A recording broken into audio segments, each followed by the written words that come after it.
잡아라! 놓치지 마라! 맨발의 여인은 머리채를 붙잡힌 채 장터 한복판으로 끌려 나왔지요. 저 계집의 목에 걸린 패를 보시오. 도망노비라 적혀 있지 않소. 장터 사람들은 모두 그녀를 손가락질했습니다. 그런데 이상한 일이었습니다. 죽기 직전에 노비가 끝까지 숨기려 했던 종이 조각 하나 때문에 훗날 이 고을 사또가 무릎 꿇고 암행어사가 마패를 꺼내게 될 줄은 아무도 몰랐던 것입니다. 오늘 들려드릴 이야기는 장터를 맨발로 끌려가던 한 노비 여인의 이야기입니다. 구독과 좋아요 부탁드립니다. 지금부터 이야기 시작해 볼게요. 옛날 옛적 한 고을 장터에 사람들이 북적이던 오후였습니다. 여름 끝자락에 햇살이 장판을 달구고 생선 비린내와 된장, 구수한 냄새가 뒤엉킨 그 장터에 갑작스러운 비명 하나가 울려 퍼졌습니다. 잡아라, 놓치지 마라. 포졸들의 고함 소리에 사람들이 일제히 몸을 비켰습니다. 길목 한가운데로 한 여인이 끌려 나왔지요. 머리카락은 빗물처럼 흘러내려 얼굴을 덮었고 발은 맨발인 채 흙바닥에 질질 끌렸습니다. 포졸 하나가 젖은 머리채를 사정없이 움켜쥐고 흙 위를 끌어당기니 여인의 입술에서 신음이 새어나왔습니다. 여인의 이름은 연하였습니다. 나이 20을 갓 넘긴 얼굴에는 햇볕에 그을린 자국과 오랜 고단함이 함께 새겨져 있었지요.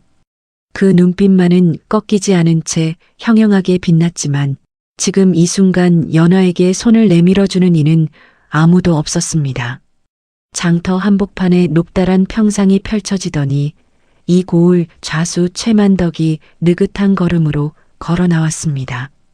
비단 도포를 차려입고 손에는 부채를 든 채 백성들을 굽어보는 눈매는 기름기로 번질번질했습니다. 최만덕이 천천히 부채를 들어 연하를 가리키며 입을 열었습니다. 이 계집은 주인 재물을 훔쳐 달아난 도망 노비로소이다. 오늘 이 자리에서 백성들이 다 보는 앞에 죄를 물을 것이니 모두 눈 크게 뜨고 보거라. 포졸 하나가 커다란 나무패를 가져와 연하의 목에 걸었습니다. 패에는 굵은 먹글씨로 도망 노비라 새겨져 있었지요. 그 무거운 패가 목에 걸리는 순간 구경하던 백성들이 마치 역병 환자를 피하듯 하나둘 뒤로 물러섰습니다. 시선은 쏠리되 몸은 멀어지는 그 모습이 연하의 가슴에 더 깊은 상처로 박혔을 것입니다. 포졸들이 연하의 옷자락을 뒤지기 시작했습니다. 손이 거칠게 오가는 와중에도 옷안 깊숙이 접어 숨긴 장부 조각 하나는 끝내 발견되지 않았습니다. 그것을 아는지 모르는지 최만덕이 손을 번쩍 들며 명령을 내렸습니다. 곤장 10대를 쳐라. 포졸이 굵은 곤장을 두 손으로 쥐어들었습니다.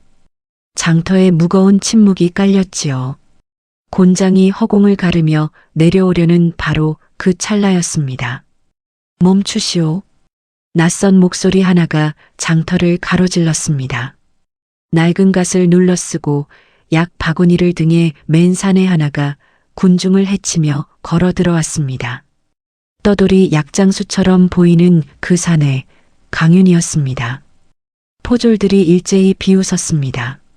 최만덕은 부채로 입가를 가리며 차갑게 경고했습니다. 상관없는 일이니 물러나거라. 다음은 내 차례가 될 수도 있느니라. 그러나 강윤은 물러서지 않았습니다. 혼란한 틈을 타 연하가 몸을 비틀어 강윤의 품속으로 무언가를 밀어 넣었습니다.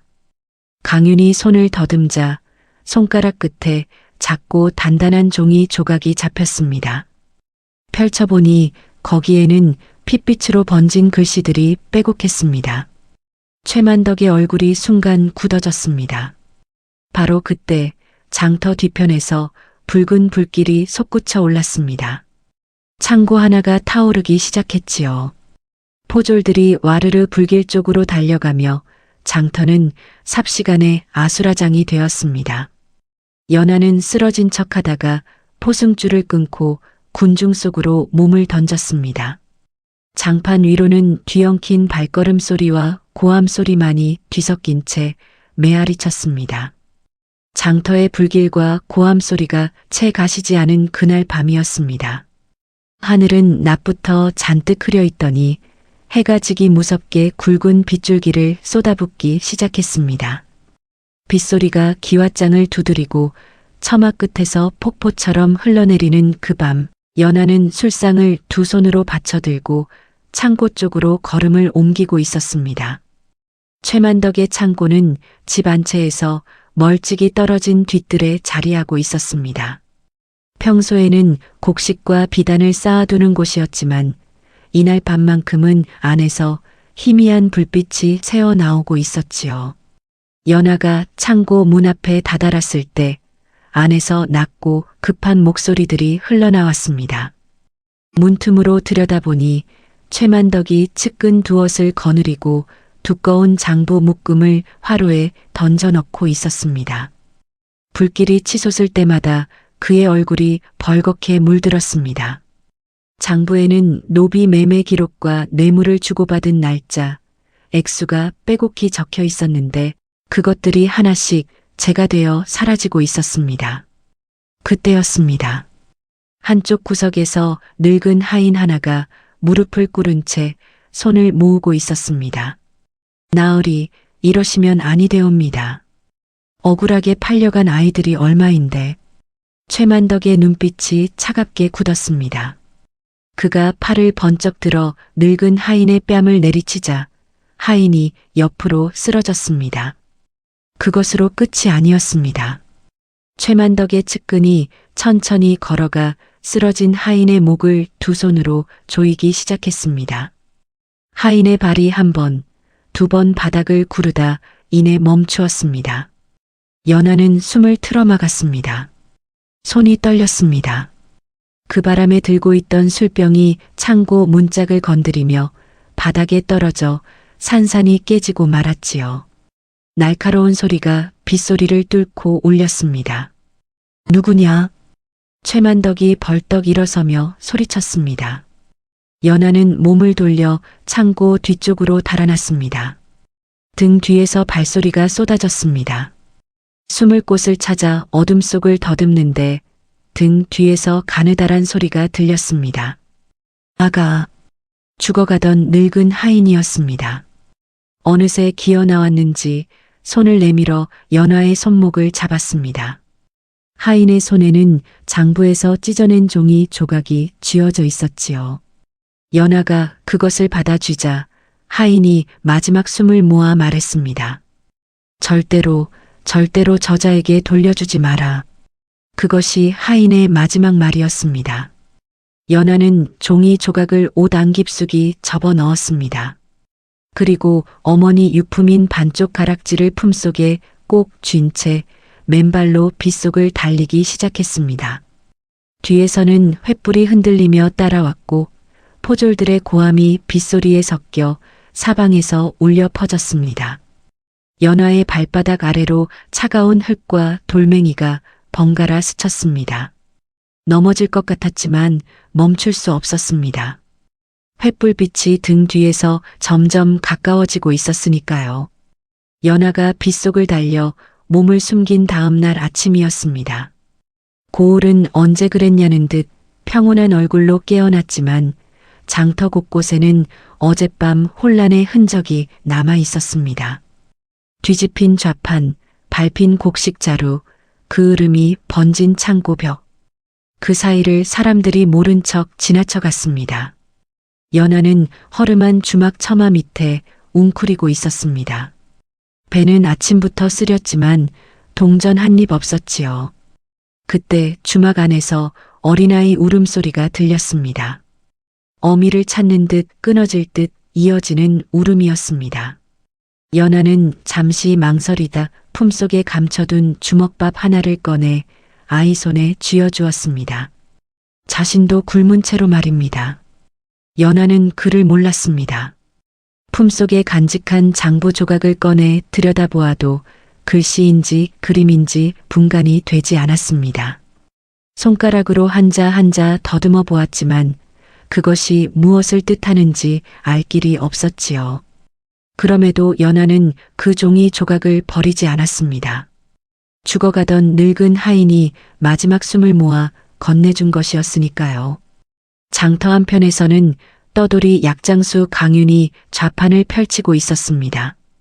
뿌리를 엮어 만든 약재 다발과 작은 독이 항아리들이 낡은 보자기 위에 가지런히 놓였습니다. 지나가던 노인 하나가 쪼그려 앉아 약값을 물었습니다. 강윤이 노인의 손을 잠깐 살펴보더니 약재 한 묶음을 그냥 내밀었습니다. 가져가시오. 값은 됩니다. 떼내시지요. 노인이 연신 허리를 굽히며 물러가자 강윤의 눈이 슬며시 장터 안쪽으로 향했습니다. 포졸 둘이 어물전 앞에서 수군거리는 모습이 보였습니다. 강윤은 약재를 고르는 척하면서 그들의 움직임을 낱낱이 눈에 담았습니다. 주머니 속 손이 작은 종이와 붓끝을 만지작거렸지요. 좌수 최만덕은 이날도 장터에 나타났습니다. 비단 도포에 갓을 반듯하게 쓰고 백성들에게 너그러운 미소를 흘렸습니다. 세금을 못 낸 농부 앞에서는 딱한 사정이로구나 하며 혀를 찼지만 돌아서자마자 부하에게 눈짓을 보냈습니다. 그날 저녁 그 농부의 외양간에서 소 한 마리가 끌려 나왔습니다. 최만덕의 아들 도연은 아버지와 달리 눈빛이 맑고 어두운 구석이 없었습니다. 20 남짓한 나이에 말수가 적고 행동이 조심스러웠지요. 도연은 아버지 몰래 창고 한켠에서 노비 아이들에게 마른 떡을 나눠주곤 했습니다. 아이들이 허겁지겁 떡을 받아먹는 모습을 보며 도연은 아무 말 없이 시선을 내리깔았습니다. 비가 내린 뒤라 장터 바닥은 질척하게 젖어 있었습니다. 강윤이 약장수 행색을 마치고 돌아서다 좁은 골목에서 연하와 마주쳤습니다. 연하의 손에 난 상처가 눈에 들어왔습니다. 도망치던 밤 돌부리에 긁힌 자국이었지요. 손 내밀어 보시오. 연하가 경계하는 눈으로 물러섰습니다. 강윤이 억지로 잡으려 하지 않고 그냥 약재를 꺼내 바닥에 내려놓았습니다. 한참을 망설이던 연하가 손을 내밀었고 강윤이 말없이 상처를 싸매 주었습니다. 연하는 가락지를 쥔 손을 등 뒤로 숨겼습니다. 그것만큼은 아무에게도 보여줄 수 없었습니다. 강윤은 연하를 치료해주고 아무것도 묻지 않았습니다. 그리고 조용히 몸을 돌려 장터 저편으로 걸어갔습니다. 연하는 그 뒷모습을 오래도록 바라보았습니다. 장터에 가을볕이 내려앉던 오후였습니다. 바람이 불 때마다 낙엽 한두 장이 장판 위를 굴렀고 하늘은 더없이 맑고 높았지만 연하의 마음속은 먹구름이 가득했습니다.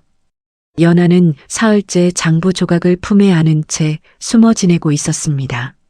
낮에는 장터 구석을 돌며 허드렛 일을 거들었고 밤에는 주막 헛간 집더미 속에서 눈을 붙였지요. 비가 내리던 밤이면 어김없이 숨이 막혀 잠에서 깼습니다. 창고 틈새로 본 그 장면, 늙은 하인의 마지막 손길이 눈꺼풀 뒤에서 사라지지 않았습니다. 그날 강윤이 연하를 다시 찾아왔습니다. 헛간 문 앞에 조용히 서서 낮은 목소리로 불렀습니다. 나요. 약장수요. 연하가 경계를 늦추지 않은 채 문을 조금 열었습니다. 강윤이 품속에서 작은 보따리를 꺼냈습니다. 안에는 식은 밥과 나물 한 줌이 들어 있었지요.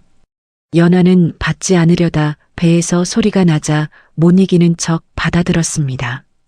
강윤이 헛간 문 앞에 걸터 앉아 말문을 열었습니다. 장부 조각을 가지고 있지요? 연하의 손이 멈추었습니다. 강윤이 손을 들어 보이며 덧붙였습니다. 빼앗으려는 게 아니오. 그것이 무엇인지 알고 있소. 잠시 침묵이 흘렀습니다. 강윤이 먼저 이야기를 꺼냈습니다. 최만덕이 오래전부터 세금을 착복하고 노비 아이들을 몰래 팔아넘겼다는 것, 그 증거가 바로 연아가 품은 장부 조각에 담겨 있다는 것이었습니다. 연아는 밥을 먹던 손을 내려놓고 강윤을 똑바로 바라보았습니다. 바로 그때였습니다. 헛간 밖에서 발소리가 들렸습니다. 최만덕의 측근으로 보이는 사내들이 어슬렁거리며 다가오고 있었지요. 강윤이 눈짓으로 연아에게 조용히 하라 신호를 보냈습니다. 두 사람은 숨을 죽였습니다. 사내 하나가 헛간 문 앞에서 잠시 멈추었습니다. 코를 킁킁거리다 이내 발걸음을 돌렸습니다. 발소리가 멀어지고 나서야 강윤이 낮게 입을 열었습니다. 장부를 넘기면 살려주겠다는 정갈이 왔소. 연아가 눈을 가늘게 떴습니다. 넘길 생각이요? 거절했소. 연아가 잠시 강윤을 바라보다 품속에서 장부 조각을 꺼냈습니다. 그리고 천천히 다시 접어 넣었습니다. 불태우지 않겠다는 뜻이었습니다. 말 한마디 없이 나눈 결심이었지요. 그런데 해가 기울 무렵 장터 저편에서 아이 울음소리가 터져 나왔습니다. 최만덕의 부하들이 노비 아이 셋을 줄에 묶어 끌고 가고 있었습니다. 백성들이 외면하는 가운데 아이들은 발버둥 치며 이름 모를 누군가를 불렀습니다. 연아가 자리에서 일어섰습니다. 저 아이들 때문에라도 돌아가야 하오. 좌수댁으로. 강윤이 연아의 앞을 막아섰습니다. 혼자서는 안 돼오. 이대로 달아나면 다 죽소. 두 사람의 눈이 마주쳤습니다. 강윤이 긴 숨을 내쉬더니 품속에서 무언가를 꺼내 연아 앞에 내밀었습니다.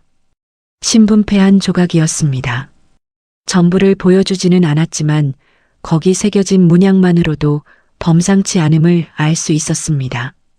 연아가 그것을 물끄러미 바라보다 입을 열었습니다. 믿으라는 것이요? 강윤이 대답 대신 고개를 끄덕였습니다. 연아는 한참을 망설였습니다. 살면서 누군가를 쉽게 믿어본 적이 없었습니다. 그러나 지금 이 순간 달리 기댈 곳이 없었습니다. 연아가 천천히 고개를 끄덕였습니다. 그것으로 두 사람의 약속은 맺어졌습니다. 그날 밤 연아와 강윤은 나란히 어둠 속에 앉아 좌수댁 잠입을 계획했습니다. 별빛 한 점 없는 밤이었습니다. 초승달조차 구름에 가린 밤이었습니다. 바람 한 점 없이 고요한 어둠 속에서 연아와 강윤은 좌수댁 담장 아래에 바짝 몸을 붙이고 있었습니다. 담장 너머에서는 포졸들이 순찰을 도는 발소리가 일정한 간격으로 들려왔습니다. 강윤은 눈을 감은 채 그 소리를 세고 있었습니다. 이보다 앞서 도연이 몰래 두 사람을 찾아왔습니다. 창고 열쇠를 숨겨둔 곳과 포졸 배치가 바뀌는 시각을 낮은 목소리로 일러주었지요. 손이 떨렸고 얼굴은 창백했지만 도연의 눈빛은 흔들리지 않았습니다. 지하 창고는 안채 뒤편 우물 옆에 있소. 자시가 지나면 포졸 둘이 자리를 비우오. 도연이 전부를 말하고 돌아선 뒤 강윤이 그 내용을 머릿속에 새겼습니다. 연아는 담장을 올려다보며 손바닥에 침을 뱉어 문질렀습니다. 어릴 때 도망치던 버릇이 몸에 남아 있었습니다. 자시가 막 지났을 무렵 강윤이 손을 들어 신호를 보냈습니다. 연아가 먼저 담을 탔습니다. 손끝으로 기왓장 틈을 잡고 발로 벽을 밀어 올라가는 동작이 익숙했습니다. 담 위에 올라선 연아가 아래를 내려다보니 마당 안은 희미한 등불 두엄만이 흔들리고 있었습니다. 강윤이 뒤따라 올라와 나란히 담 위에 섰습니다. 두 사람은 소리 없이 안으로 뛰어내렸습니다. 마당을 가로지르는 동안 심장 소리가 귀까지 울렸습니다. 안채 뒤편 우물가에 다다르자 돌바닥 아래로 낮은 문짝 하나가 보였습니다. 도연이 일러준 대로 잠기지 않은 채였습니다. 연아가 문을 들어 올리자 퀴퀴한 냄새와 함께 짙은 어둠이 올라왔습니다. 두 사람이 안으로 내려가자 좁은 지하 공간이 펼쳐졌습니다. 한쪽 벽에 두꺼운 나무 괴짝들이 쌓여 있었습니다. 강윤이 등불을 손으로 가리며 괴짝 하나를 열었습니다. 안에는 두툼한 문서 묶음들이 가득했습니다. 연아가 손을 뻗어 맨 위에 놓인 묶음을 집었습니다. 노비 문서였습니다. 이름과 나이, 팔려간 날짜가 줄줄이 적혀 있었지요. 연아는 자신의 이름도 거기 어딘가 있을 것임을 알았습니다. 그때 머리 위에서 발소리가 들렸습니다. 하나가 아니었습니다. 포졸 하나가 창고 안발자국을 발견한 듯 고함을 질렀습니다. 여기 누가 들어왔다? 강윤이 노비문서 묶음을 연아 품에 안겨주며 속삭였습니다. 먼저 나가시오. 나는 뒤를 막겠소. 연아가 문서를 끌어안고 사다리를 올랐습니다. 밖으로 나오자마자 포졸들의 횃불이 이쪽으로 흔들려 왔습니다. 그 순간 반대편에서 불길이 솟구쳤습니다. 강윤이 일부러 다른 방향에 불을 놓은 것이었지요. 포졸들이 우르르 불길 쪽으로 몰렸습니다. 연아가 숨을 몰아쉬며 창고 쪽으로 달려갔습니다. 문을 열자 어둠 속에서 아이들의 눈이 반짝였습니다. 연아가 줄을 끊어주자 아이들이 하나씩 일어섰습니다. 그런데 가장 어린 아이 하나가 겁에 질린 나머지 울음을 터뜨리고 말았습니다. 날카로운 울음소리가 고요한 마당을 갈랐습니다. 포졸들의 발소리가 다시 이쪽으로 쏟아졌습니다. 연아가 아이를 품에 안은 채 담 쪽으로 달렸습니다. 노비 문서를 가슴에 끌어안고 담을 넘는 순간 등 뒤에서 화살 하나가 바람을 갈랐습니다. 강윤의 어깨를 스치는 소리였습니다. 두 사람이 담 밖으로 떨어지자마자 어둠이 그들을 삼켰습니다. 아이들의 발소리가 뒤따랐고 멀리서 최만덕의 고함이 밤 공기를 찢었습니다. 마을을 봉쇄하라. 한 놈도 빠져나가지 못하게 하라. 마을 봉쇄령이 내려진 다음 날 아침이었습니다. 장터 어귀마다 포졸들이 창을 들고 버티고 섰고 오가는 사람마다 얼굴을 확인당했습니다. 관아에는 연아를 역적 잔당으로 수배한다는 방이 붙었습니다. 그를 아는 이들이 그것을 소리내어 읽자 주변에 서 있던 백성들이 슬그머니 몸을 돌렸습니다. 연아와 강윤은 장터 뒤편 야산 기슭에 몸을 숨기고 있었습니다. 아이들은 강윤이 미리 손 써둔 인근 민가로 보낸 뒤였습니다.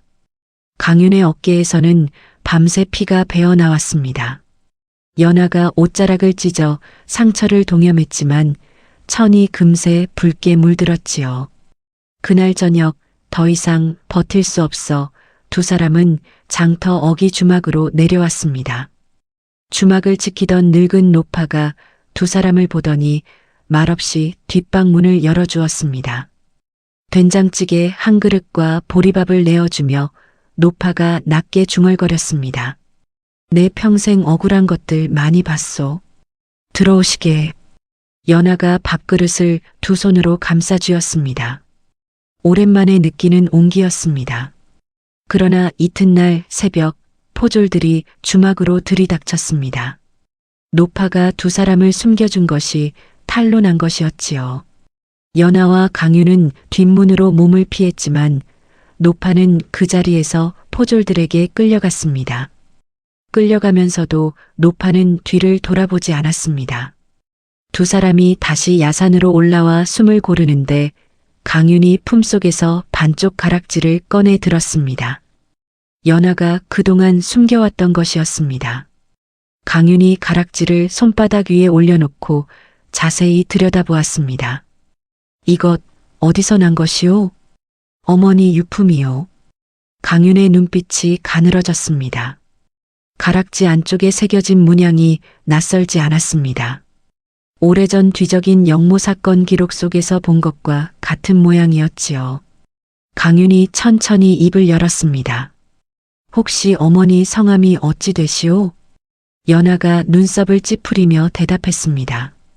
강윤의 얼굴에 복잡한 빛이 스쳤습니다. 그 이름이 몰락한 양반가 족보에 올라 있었습니다. 억울하게 영모에 연루되어 집안이 풍비박산 난 그 양반가였지요. 강유는 연하의 친부가 누명을 쓰고 죽었다는 사실을 이미 기록으로 확인한 적이 있었습니다. 낭자는 노비로 태어난 것이 아닐 수 있소. 연하가 굳은 얼굴로 강윤을 바라보았습니다. 무슨 말씀이오? 나는 태어날 때부터 노비였소. 그렇게 만들어진 것이오. 침묵이 두 사람 사이에 무겁게 내려앉았습니다. 연하가 가락지를 낚아채듯 되가져가며 자리에서 일어섰습니다. 믿고 싶지 않았습니다. 아니, 믿기가 두려웠습니다.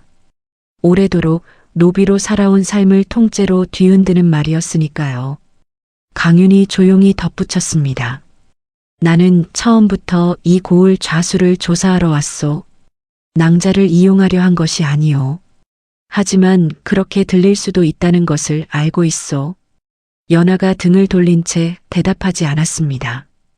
분노인지 슬픔인지 모를 감정이 가슴속에서 치밀어 올랐습니다.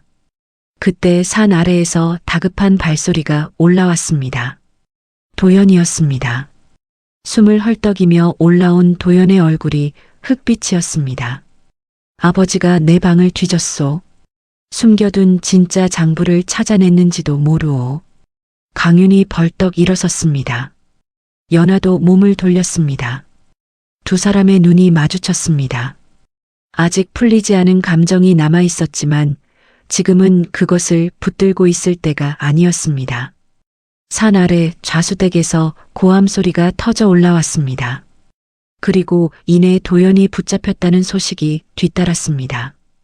도연이 붙잡혔다는 소식은 바람보다 빠르게 퍼졌습니다. 최만덕이 친아들을 가두었다는 말에 고을 사람들은 혀를 내둘렀지만 감히 나서는 이는 없었습니다. 권세 앞에서 백성들의 입은 언제나 굳게 닫혔습니다. 연하는 도연을 구하러 가겠다고 했습니다. 강윤이 말렸습니다. 지금 들어가면 둘 다 잡히오. 그렇다고 가만히 있을 수는 없소. 도연 도령이 없었다면 우리는 창고 문도 열지 못했소.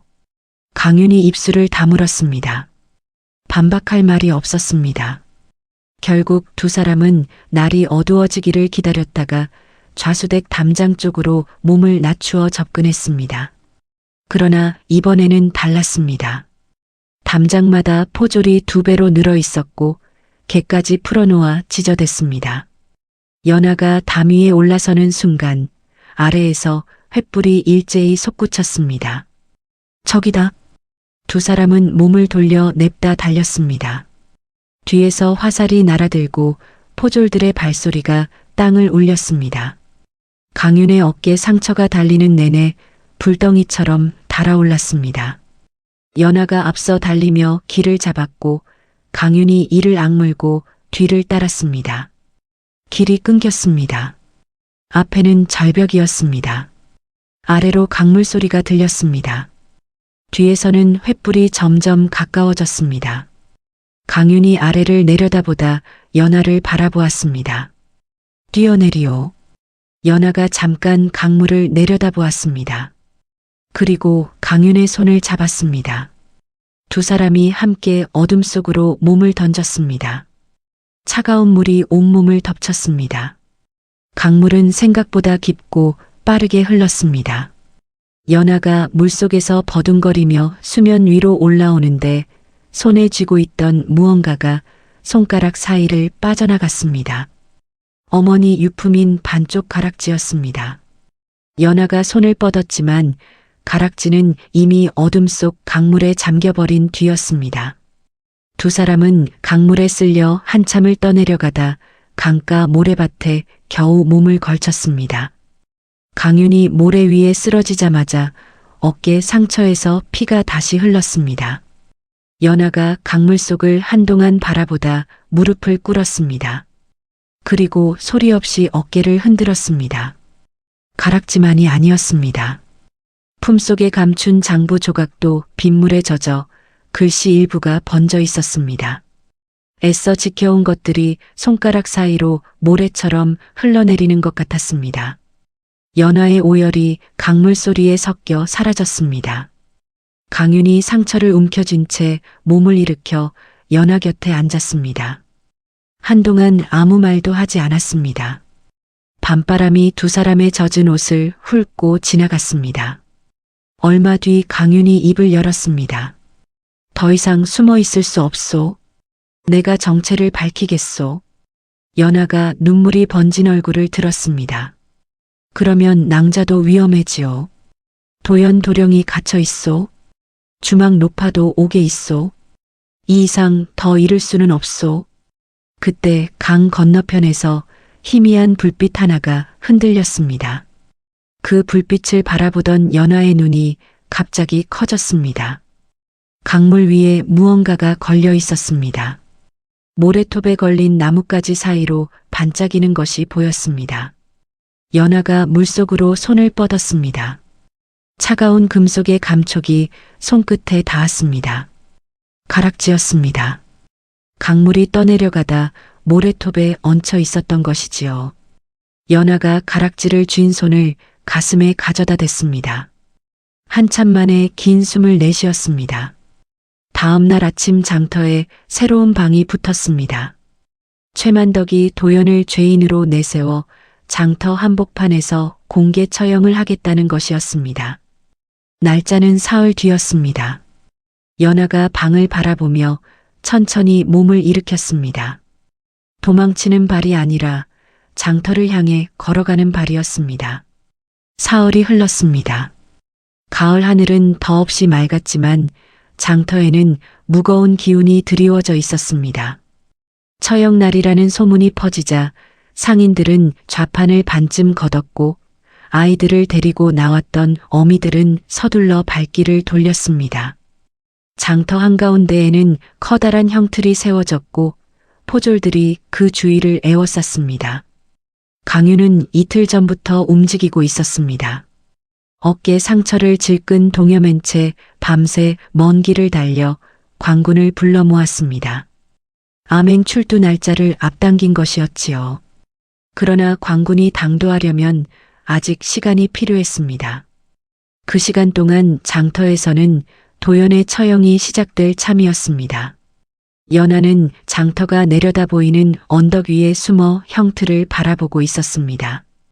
도연이 두 팔이 묶인 채 형틀에 세워졌습니다.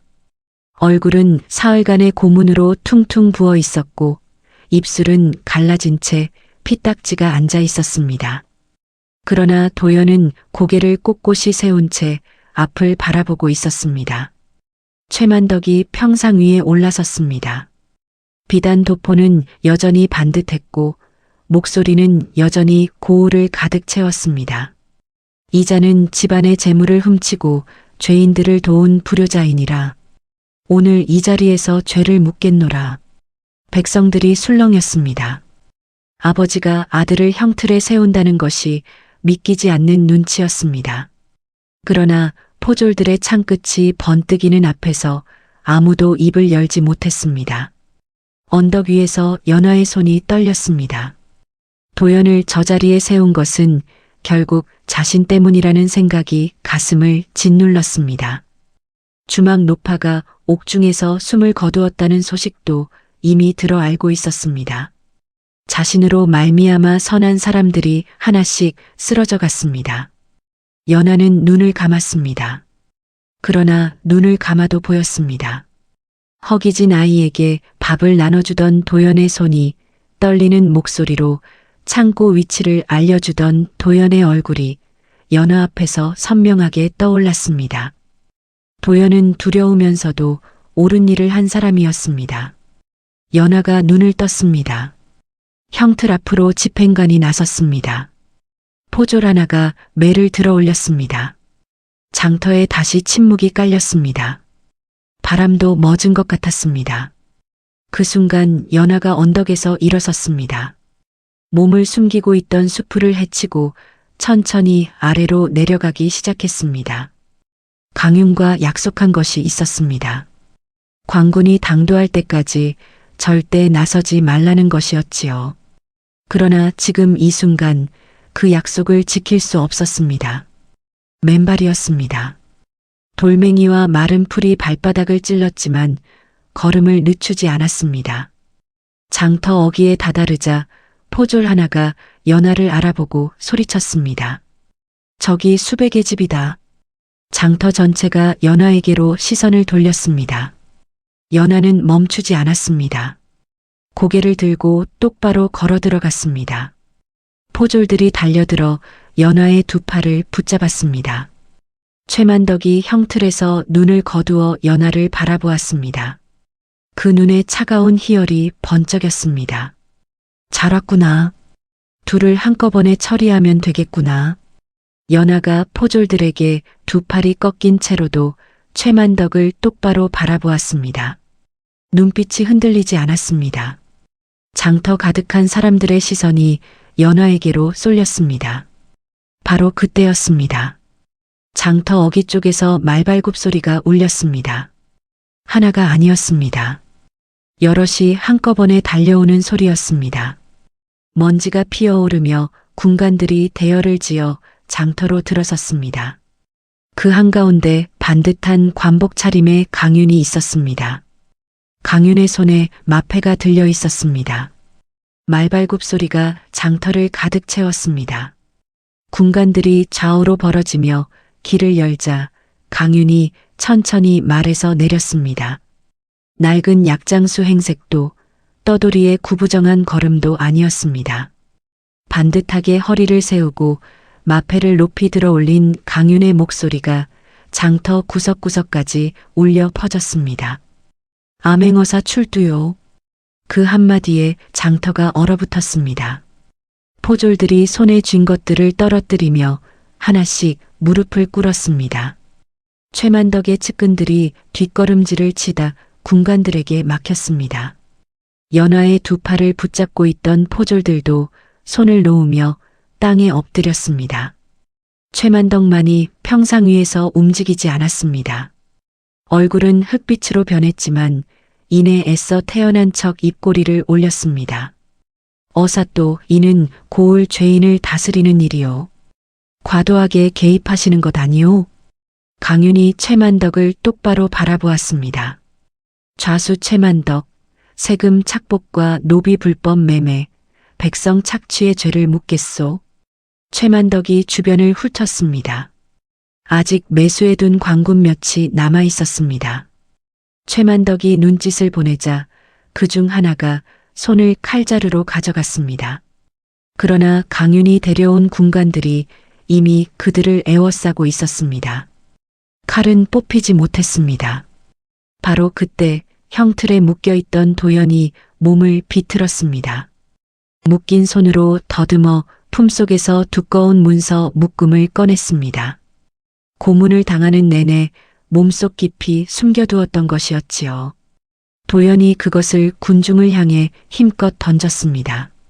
문서가 펼쳐지며 장터 바닥에 흩어졌습니다. 강윤의 군관 하나가 그것을 집어들어 읽기 시작했습니다. 세금으로 거두어 착복한 곡식의 양, 아이들을 팔아넘긴 날짜와 액수, 관아 관리들에게 건넨 뇌물 목록이 낱낱이 적혀 있었습니다. 백성들이 하나둘 앞으로 나왔습니다. 소를 빼앗긴 농부, 억울하게 세금을 이중으로 낸 상인, 아이를 잃어버린 어미. 처음에는 떨리는 목소리로 시작했지만 하나가 나서자 둘이 나섰고 둘이 나서자 열이 나섰습니다. 오래도록 눌려있던 말들이 복물처럼 터져나왔습니다. 연하가 천천히 품속으로 손을 가져갔습니다. 강물 속에서 되찾은 반쪽 가락지를 꺼내 손바닥 위에 올려놓았습니다. 그때 군중 뒤편에서 늙은 하녀 하나가 비틀거리며 앞으로 나왔습니다. 주름진 눈으로 연하의 얼굴을 들여다보다가 가락지를 보는 순간 두 손으로 입을 틀어막았습니다. 아가씨, 아가씨가 맞구나. 그 가락지 마님께서 아기씨 손에 쥐어주시던 것이요. 하녀의 증언이 이어졌습니다. 연하의 친부가 영모에 누명을 쓰고 집안이 몰락하던 날 갓난아기였던 연하가 노비로 팔려갔다는 것이었지요. 장터에 무거운 침묵이 깔렸습니다. 최만덕이 뒷걸음질 치다 군중에게 막혔습니다. 이쪽으로도 저쪽으로도 빠져나갈 곳이 없었습니다. 결국 달아나려던 발이 백성들의 손에 붙잡혔습니다. 오래도록 이 고을 위에 군림하던 자가 이제 백성들의 손아귀에 잡혀 있었습니다. 강윤이 군관들을 향해 명령했습니다. 최만덕을 압송하라. 죄인 줄이 최만덕의 두 손에 채워졌습니다. 최만덕이 끌려가면서 연하를 돌아보았습니다. 그 눈에 분노와 굴욕이 가득했지만 연하는 피하지 않았습니다. 연하가 형틀 앞으로 걸어갔습니다. 강윤이 건네준 노비문서 묶음을 두 손으로 받아들었습니다. 장터 한가운데 화로가 놓였습니다. 연하가 문서를 한 장씩 불꽃 속에 밀어 넣었습니다. 누렇게 바랜 종이들이 붉게 타오르며 재가 되었습니다. 연하는 그 불빛을 바라보며 눈을 깜빡이지 않았습니다. 관아 지붕 위로 암행어사 깃발이 천천히 올라가 가을바람에 펄럭였습니다. 노비문서가 타던 날에 제가 싣고 나서 고을은 천천히 달라지기 시작했습니다. 하루아침에 바뀐 것은 아니었습니다. 오래 눌려있던 것들이 봄눈 녹듯 조금씩 풀려나갔습니다. 관아 마당에서는 억울하게 노비로 묶여있던 문서들이 하나씩 폐기되었습니다. 강윤이 직접 서류를 검토하며 잘못 기록된 것들을 바로잡았습니다. 지하 창고에서 풀려난 아이들은 뿔뿔이 흩어졌던 가족품으로 돌아갔습니다. 어미 품에 안긴 아이가 엉엉 울음을 터뜨리자 그것을 지켜보던 관군들도 고개를 돌려 눈가를 훔쳤습니다. 도연은 아버지의 죄가 낱낱이 드러난 뒤 오래 머물지 않았습니다. 관아 앞에 서서 연하를 향해 깊이 허리를 굽힌 뒤 말없이 고을 밖으로 발걸음을 옮겼습니다. 아버지의 죄를 막지 못했다는 것, 더 일찍 나서지 못했다는 것이 평생의 짐이 될 터였습니다. 연하가 그 뒷모습을 바라보며 낮게 중얼거렸습니다. 잘 가시오, 도령. 연하는 주막 노파의 무덤을 찾아갔습니다.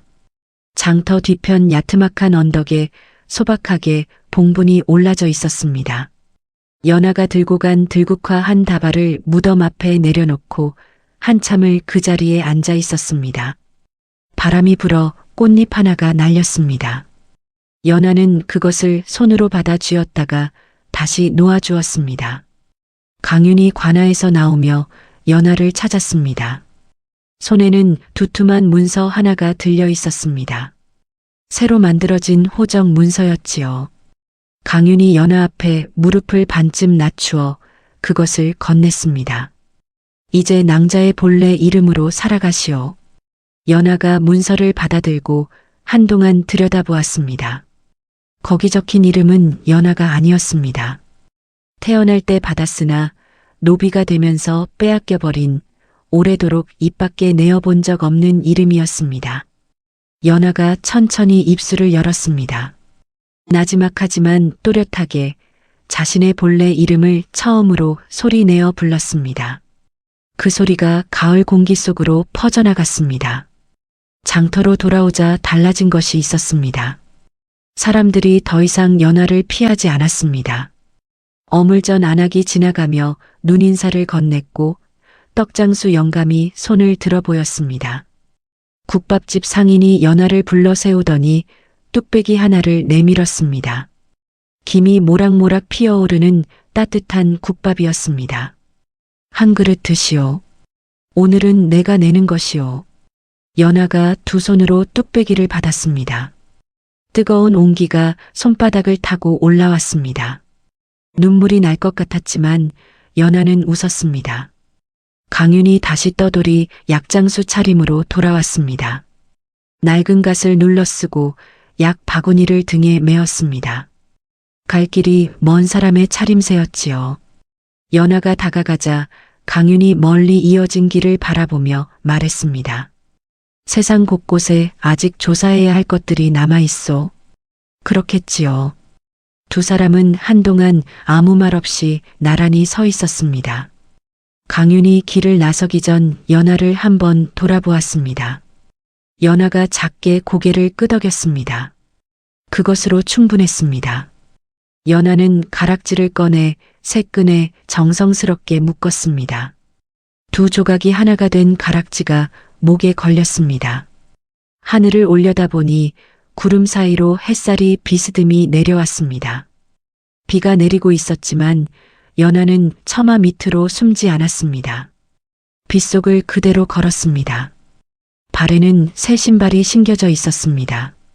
국밥집 상인이 국밥과 함께 슬며시 내어준 것이었습니다. 맨발로 달아나고 맨발로 버티고 맨발로 장터를 걸어 들어왔던 연아가 이제는 따뜻한 신발을 신고 장터를 걷고 있었습니다. 이 이야기가 우리에게 전하는 것은 무엇일까요? 권세 앞에서도 옳은 것을 붙들었던 연아처럼 우리 삶에도 놓지 말아야 할 것들이 있습니다. 억울함 앞에서 입을 닫지 않는 용기, 쓰러진 이에게 손을 내미는 마음, 그리고 아무리 긴 어둠도 결국에는 거친다는 믿음이 그것입니다. 연아의 새 신발처럼 우리 모두 제 발에 맞는 길을 찾아 걸어가시기를 바랍니다. 다음 영상을 빠르게 만나보시려면 좋아요와 구독을 눌러주세요. 그럼 더 재미있는 영상으로 찾아뵙겠습니다. 모두 행복한 하루 보내세요.